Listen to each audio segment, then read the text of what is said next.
how do we as a people begin to deal?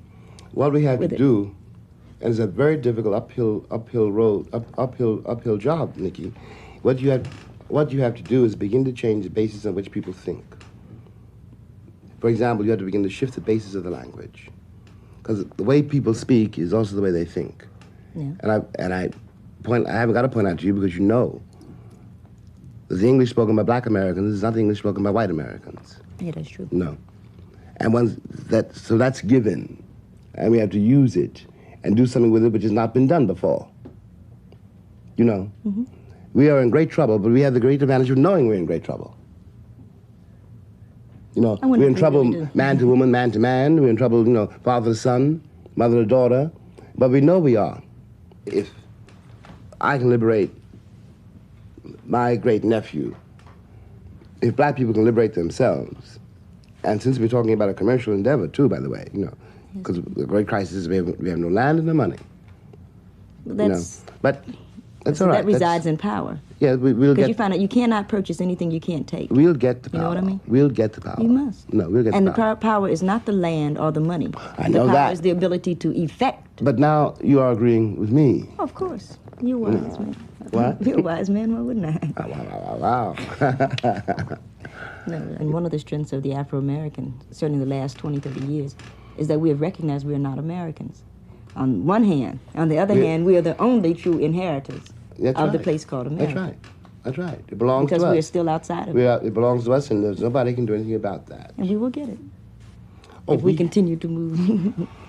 I think it's a goal. In ways that one can't quite see yet.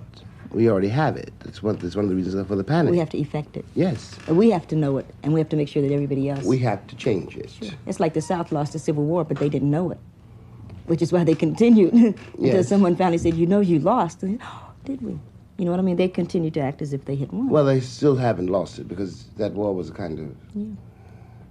The results of that war are being paid for until today. And will be paid for. When we marched in Montgomery, Governor Wallace had the Confederate flag flying from the Capitol building, oh, yes.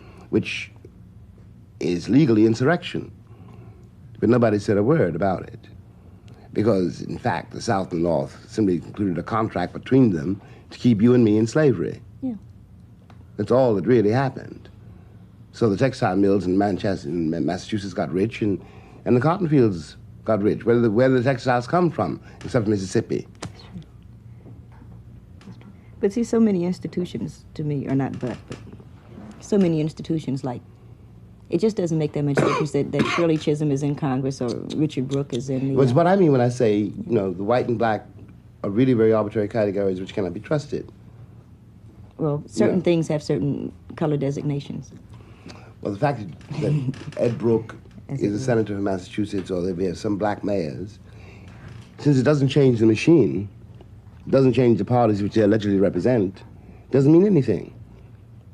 I'm saying you can't tell a black man by the color of his skin. Or maybe you can't tell, maybe my quarrel is very subtle, but maybe I'm saying you can't tell a white man by the color of his. Either. Yeah. Either. In that case, yeah, there's a great deal of hope. If you could get a black mayor to come in and change, which I think Carl Stokes did, change the police department, change the way that the city goes about its services, then you could have something.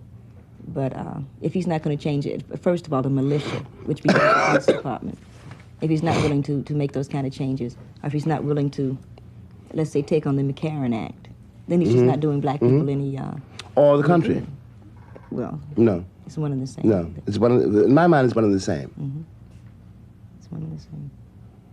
Because, well, that's true. I'm not trying to... I'm not being a missionary trying to save America. But I do know that we have paid too much for it to be able to abandon it. We can never abandon it. I don't think that that's a question, because where else are we going to go?